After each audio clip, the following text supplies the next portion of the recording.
Greetings and hello from California.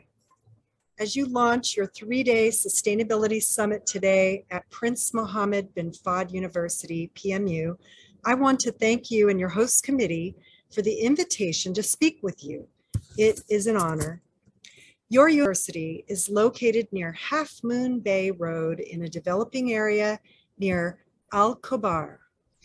It is a vibrant location for serving the business, industrial, and community needs of the KSA and the broader region.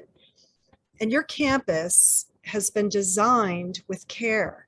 And so it's appropriate that you would position yourselves as a leader of sustainability innovation for others across the world. When I was a child, I liked to play ball during recess. Every kind of ball game, handball, tetherball, basketball, football, baseball, soccer ball, you name it. All of the girls, all of the boys would play, and I loved it. And sometimes I would walk home from school, my lungs hurting so much, and I would take only a shallow breath. Other days we would stay in at recess when we were supposed to be out playing. I was afraid to breathe deeply on those days, and it hurt to breathe. I didn't know what the pain was. Later, I learned we had suffered air pollution in Southern California for decades, and photos of people going to work showed masks and hovering. And some of this was because of an inversion pattern that trapped air between the mountains and the sea. But most of the pollution was due to old, outdated technology. We soon learned to clean the air by putting buffers on smokestacks and installing devices called catalytic converters in automobiles. And we tended to assume wherever we grow up, things are normal. At least that's what I thought. But I learned over time that this wasn't normal. It takes wisdom and kindness to do something. And that is just what citizens and scientists did. They came together to figure out a sustainable solution. One of those was the Clean Air Act. It was a new policy measure enacted with Earth Day in 1970. And in just 5 years, cars became 95% cleaner. Aggregate emissions of 6 pollutants from automobiles and industry dropped by more than 70%, while vehicle miles doubled. Auto shops across the country began to install catalytic converters. Car manufacturing facilities and industrial plants installed buffers. It inspired other measures such as the Clean Water Act, the Endangered Species Act, and the National Environmental Protection Act, NEPA. Each new policy generated new jobs that required new skills. For example, designing and installing catalytic converters, capturing smokestack pollutants, better managing water and waste, substituting certain chemicals such as DDTs for more benign approaches to managing insects in agriculture and in homes. As with all improvements, there is always more to be learned and more we can do.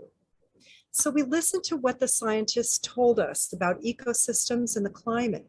We realized that we were still generating invisible pollutants such as methane, nitrogens, carbon dioxide, and chlorofluorocarbons that trap the sun's infrared heat like a blanket. This was fueling changes in weather and the climate that we experience and is worsening today. And we also saw that most of our solutions were end-of-pipe fixes. We would absorb pollution before it entered the air or water, or we would divert it through waste management, but we didn't eliminate or minimize pollution or waste. We addressed the symptom, not the source. So this is like mopping up while leaving the faucet on. And we used to laugh about that. But now we take it more seriously. We look into designing systems that prevent pollution in the first place and that completely eliminate waste through a circular kind of economy where waste becomes inputs, just like in nature. We knew that restoring and protecting habitat was a big part of the equation. And we also knew that social goals factor in. For example, access to decent work, healthcare, nutrition are all part of engaging people in the benefits of sustainability. It isn't just about the environment. In short, we felt that we could create a triple bottom line. But could we find that sweet spot where environmental considerations are so expertly designed that two things would happen? John Elkington coined the term triple bottom line in 1997 in his book, Cannibals with Forks. And at the time, he envisioned a Venn diagram that overlaps social, environmental, and economic goals as equal values. Businesses and society would work at the nexus where all three are synergistic. And this idea captivated many people and businesses, and it guided new business models. But more recently, leaders have begun to recognize that the most viable economic and social systems will use nature as their guide, even in designing technologies. And today, in 2023, even John Elkington is rethinking the original Venn diagram, admitting that only the most advanced businesses in the world have fully balanced economics with social and environmental factors. A whole field is emerging that is guiding business and technology towards sustainable well-being for all, and it is called biomimicry. It recognizes that the diversity of genes, the diversity of species, and the diversity of habitats is the bedrock of health and sustainable well-being for all. So biodiversity generates ecosystem services such as clean air, clean water, healthy soil, food, clothing, timber, and places to rear young for humans and all forms of life. And let's say that again, because it's profound. And even people who specialize in environmental science sometimes forget that the resources that humans and other life require to survive on Earth and wherever else we go, whether on Mars or Europa, our resources are made possible by biodiversity.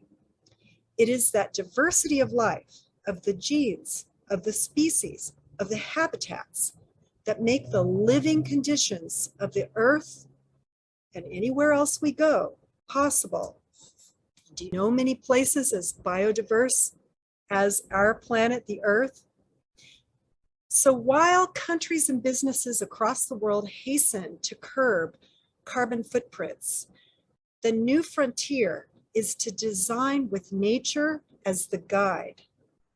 The result is no waste, no pollution, and greater health and well-being for all.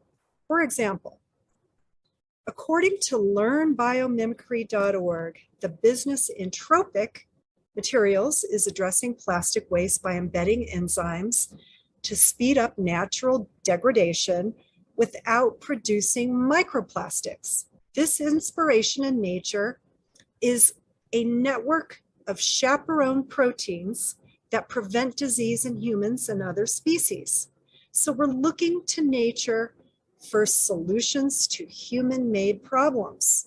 And we're creating greater well-being for all without producing unintended consequences. So from California, where I stand now, to Saudi Arabia, the KSA, employers now seek whole new skill sets as they transition their business models to clean and regenerative practices. This global shift equals unprecedented opportunity for graduates like you across all fields The necessary capabilities are needed in every sector. And this includes not just the environmental sciences, but also business, engineering, health sciences, education, arts, and design. Hey, that correlates to the fields that you teach at Prince Mohammed bin Fahd University. So you are well positioned to make a big difference for sustainability in every field that you represent here today, not just those of you studying environmental science. Everyone has a role to play. The reality is that innovation in business now is happening more rapidly than schools can prepare graduates. One consulting company, Korn Ferry, estimates a gap of 85 million skilled jobs between the demand and supply of graduates who have sustainability skills. The estimates of jobs requiring sustainability skills range from 18 million to more than 1 billion jobs. Now, the lower figure, 18 million, generally reflects the higher skilled jobs requiring sustainability competencies in fields like engineering, design, and law. The larger 1 billion figure comes through studies by organizations such as the International Labor Organization, ILO, that acknowledge how agriculture is shifting. It's making dramatic shifts because of changes in our climate that require new skills in crop, habitat, soil, and water management. So the gap in green talent is big, and it will require colleges and universities like PMU to do what you're doing, to hold sustainability conferences and to generate an engine of innovation, which is exactly what the KSA, the Kingdom of Saudi Arabia, is leading to do. So let's look at where this transition is happening in the KSA and elsewhere. You are at a university, so let's start there. It's fitting to start there because all across the world, faculty and students, researchers and administrators have known their campuses are laboratories for smarter systems and larger scales that can inspire whole cities and states and regions and countries to make change. So universities and colleges and even secondary institutions like high schools are microcosms of larger towns and cities. Universities like yours, you have about 3,500 students, contract with hundreds of vendors in your community. This creates thousands of jobs.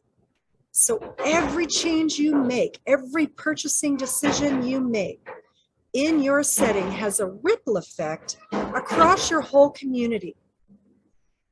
Your university is teaching for sustainability across every field. And as you do this, your skilled graduates will meet this growing need for employers and for the new sustainability skilled talent who understand 3 areas: earth systems, social goals, and solutions to balance the two. Where I come from, technical and natural systems innovations abound, just as where you come from. So let's give a few examples. Ball State University in Indiana has hosted guests from all over the world because they figured out how to network all of their buildings on campus to exchange heat and to connect the buildings as well to long networks of heat pumps, which are closed loop systems about 300 feet deep per loop that help to draw on the earth for heating and cooling and cut waste and costs by between 45 and 50%. It is hard to find another technology and efficiency practice that cuts waste and costs so effectively. We documented dozens of these systems in the report, Going Underground on Campus, and found that most schools scales that affordably address energy needs and curb costs over the long term through networked heat exchange systems, and in many cases, various types of geothermal. Now let's move to Minnesota, where we'll look at Carleton College, because there's a college that took a more natural approach by converting the traditional grassy turf that a lot of colleges and universities have to native habitats like wetlands and forests. And you're seeing this kind of conversion in many places that are taking even parking lots, closing those and converting them to native habitat. So what's native for you in KSA is going to be very different from what's native here in California. Although we're both in a desert habitat, our plants and our animal species vary, but we need to come up with very water efficient solutions and more habitat, more green space. In the Gulf countries region where you are the host to so many innovations, generating new skill and new employment demand. In fact, your area is a great place to go if you're looking for a job that taps sustainability skills, not just a sustainability director, which is a great position to have, but sustainability skills in nearly every field, from planning to legal to design to the arts and beyond. For example, you have NEOM in northwestern Saudi Arabia. I've been near there recently in Al Ula, and I'm fascinated by it because the vision is to create a vertical city that reduces pressures on habitat while using modern energy technologies to prevent pollution. Modern transport systems are part of the vision, not only for NEOM, but for your whole region. And it's really interesting to see where you're taking things that are beyond where many regions of the world are going. Then there's Masdar City. Now, you may know Masdar City. I have been there as well. When we toured it as part of the Energy and Sustainability Summit, Masdar City is located between Dubai and Abu Dhabi in the Emirates. And when I visited there, it was a very hot day, yet it was cool in between the buildings because of the smart architectural design and engineering. And what's interesting is it doesn't just look to the future, it also draws on the wisdom of the past to create a modern environment that draws on ancient wisdom and modern knowledge and technology. Now let's move to another building. Let's go to Seattle in the state of Washington, where there is a place called the Bullitt Center. And I want to highlight it because through capturing rainwater, recycling water on site, through various types of composting, through all kinds of passive daylighting, that building is a very large office building. It houses over 500 people, and yet its energy use intensity is only 12.3 compared to an average office building in Seattle, which has an EUI, energy use intensity rating, of about 92. So here's the Bullitt Center with a 12.3 EUI and average office buildings at 92. A low EUI signifies strong energy performance. And so using comparative indicators like that is very important. Now let's move to China. The Ningbo Meishan area of China has released a near zero carbon reduction goal. So they will get to the point where they're using near zero energy and producing near zero carbon pollution. Now their per capita carbon emissions will be kept below 1 ton, and the population is anticipated to triple in the Meishan Ningbo area. They anticipate achieving carbon neutrality by around 2050. I cite that because I want to demonstrate that in Neom, Masdar City, Ningbo, the Bullitt Center, there are these sites of innovation that we can now emulate and adapt on a much wider scale. And as employers do this, they're calling on skills like yours. So, well, with all of these examples, you may be wondering about advanced technologies like blockchain, like nanotechnology, like machine learning, and artificial intelligence. Now, on the one hand, we're seeing wide-ranging applications for sustainability. For example, the American Society of Heating, Refrigeration, and Air Conditioning Engineers, ASHRAE, is employing building automation across many systems and just opened a fully automated net zero footprint headquarters. Building automation is one of the association's leading training programs and accreditations for member professionals today. Now, here's another example of advanced technology applied to the goals of sustainability. For example, Chipotle is a major food chain. It's got over 3,000 stores in 5 countries in North America and Europe. And when contaminated spinach entered the system, the stores in the country would shut down, discarding the spinach. So they would basically shut down their spinach operations for all the stores in the countries involved or in the shipping regions because of the contaminated spinach. But using blockchain today, which is a kind of digital stamping technology, Chipotle is now able to very quickly identify the source, isolate it, and shut down only the stores that are impacted.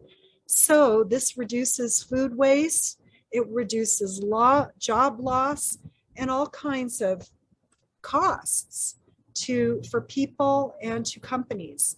So you can see by these examples, you can begin to see that we need a whole range of new competencies and supportive skill. And one competency, to just name a few examples, is systems thinking, and especially comparative systems thinking.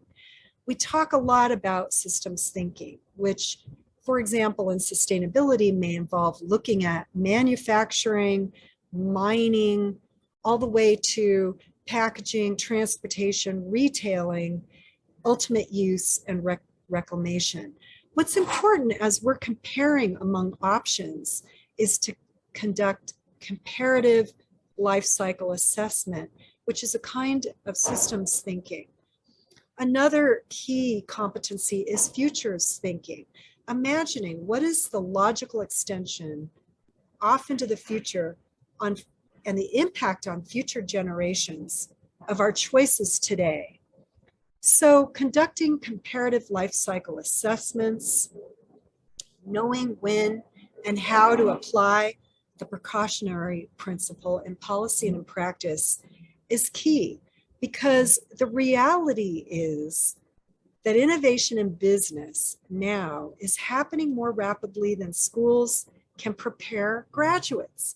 Innovation in technology is happening even faster than we can create policy interventions. So we need graduates to help with both, to graduate with sustainability skills and help us intervene with the right policies so that we can harness advanced technologies for sustainable development so that future generations can enjoy a regenerative and positive and living future.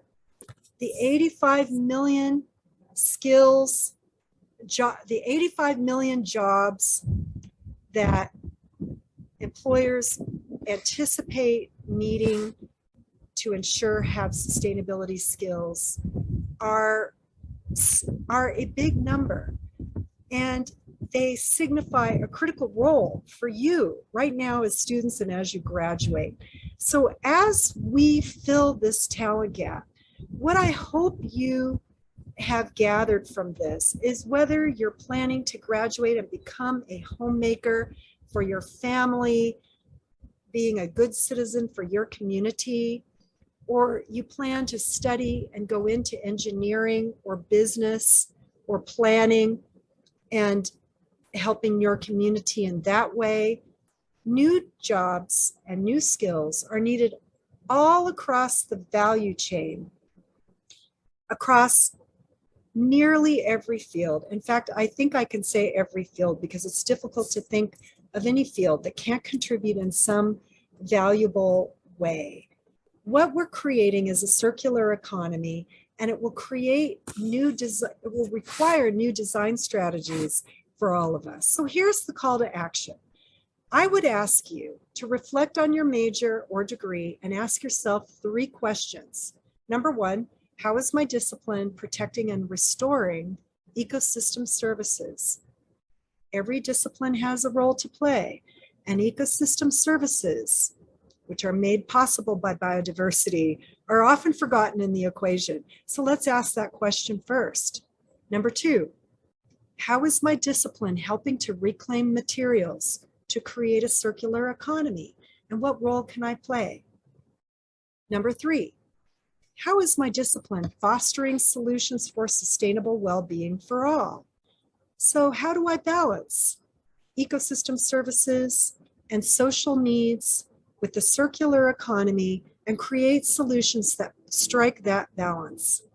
With these questions and their answers in hand, you can then more meaningfully pursue a career path, raise a family, and start a new business as a leader for sustainability. Once you have asked and answered these questions, I advise you to do a couple of things. The first is use the answers that you come up with to guide you as you gain academic and hands-on experience.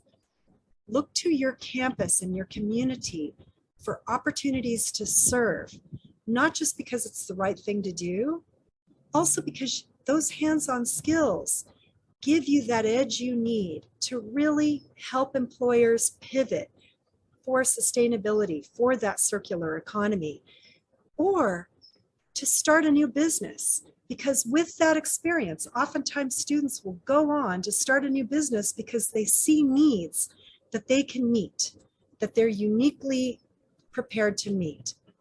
Second, I urge you to use your answers to help you identify an industry or a trade association in your region and to get involved, learn about it, because you will be surprised what you find.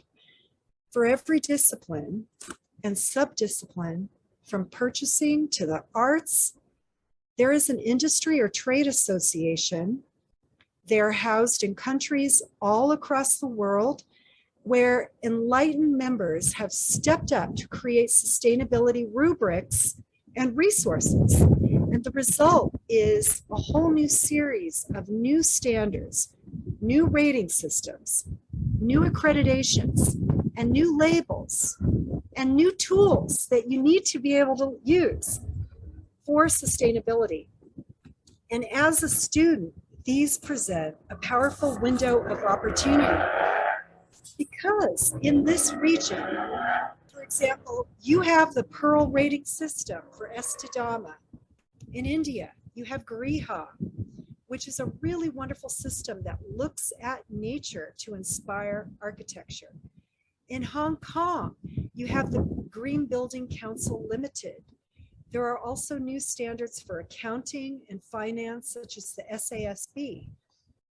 If you look at the directory of registered professionals, you will find many city managers and vice presidents from major companies like Nike and Gap who have earned the SASB credentials so they can understand materiality for sustainability when purchasing.